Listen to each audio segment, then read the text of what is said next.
ప్రభునందు ప్రియులైన మీకందరికీ యేసుక్రీస్తు ప్రభువారి నామంలో శుభవందనాలు తెలియజేస్తూ ఉన్నాం.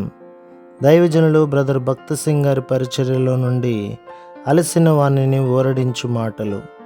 మార్చి 23. యెహోవా మర్మము ఆయన యందు భయభక్తులు గల వారికి తెలిసి ఉన్నది.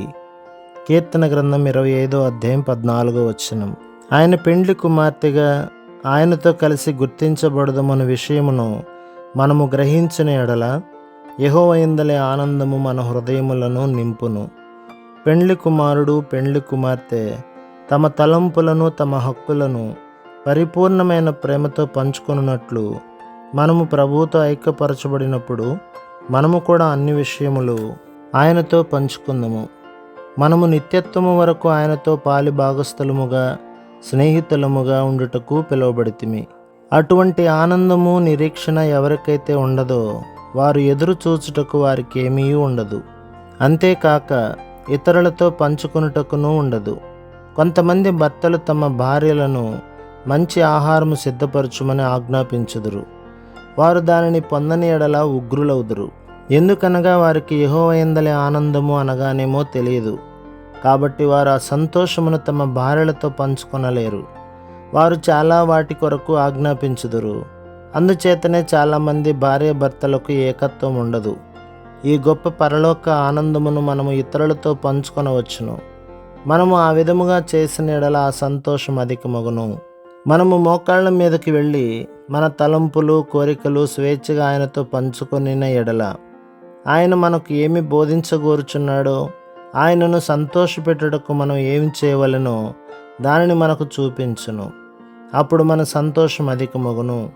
మనము ఆదికాండం 18వ అధ్యాయం 17-18లలో చదివినట్లు ప్రభువు తన తలంపులను అబ్రహాముతో పంచుకొనెను. అప్పుడు యెహోవా, నేను చేయబోవు కార్యము అబ్రహామునకు దాచెదనా? అబ్రహాము నిశ్చయముగా బలము గల గొప్ప జనమగును. అతని మూలముగా భూమిలోని సమస్త జనములను ఆశీర్వదించబడును. ప్రభు అబ్రహాము తన స్నేహితుడని చెప్పుచున్నాడు. ఆయన ఏదియూ అతనికి దాచిపెట్టడు. సర్వశక్తిగల గొప్ప దేవుడు అబ్రహాముతో దీనిని చెప్పుచున్నాడు. సొదొమ గొమొర్రాల మనుషుల దుష్టత్వమును బట్టి వాటిని నాశనం చేయబోచున్నానని తన మనస్సులోని విషయమును అబ్రహాముతో పంచుకొనుచున్నాడు. బేతనీయలో మార్తా మరియలతో కూడా ప్రభు తన తలంపులు పంచుకొని ఉండును. యెరూషలేము నుండి వారి ఇంటికి వెళ్ళినప్పుడంతయు ఆయన ఏ విధముగా ఆలయమునకు వెళ్ళెనో అంతా ఎట్లు అవినీతితో నుండుట కనుగొనినో వారితో పంచుకొని ఉండును. ఆ విధముగా మనము కూడా మన తలంపులు ఆయనతో పంచుకొనవలెను. మనము ప్రార్థించినప్పుడు మనము దేనికో ఒకదాని కొరకు అడుగుచూనే ఉందుము గాని ఆయన మనతో ఏమి పంచుకొనవలనని కోరుచున్నాడో దానిని వినుటకు మనము ప్రార్థనలో కనిపెట్టము. అనేక పర్యాయములు తెల్లవారుజామున నేను ఎక్కడికి వెళ్ళవలెనో దానిని ఆయనతో పంచుకొనుటకు ప్రభు నన్ను పిలుచుటను గ్రహించగలిగితిని. మన ప్రభు మనతో ఏమి పంచుకొనగోరుచున్నాడో దానిని తెలుసుకొనుట గొప్ప ఆనందము. ఆయన కొరకు ఏమి చేయవలనని కోరుచున్నాడో దానిని చేయుట ఇంకనూ అధికమైన ఆనందము. ప్రభు మిమ్మును, మీ కుటుంబమును, మీ సంఘమును దీవించి ఆశీర్వదించునుగాక. ఆమేన్.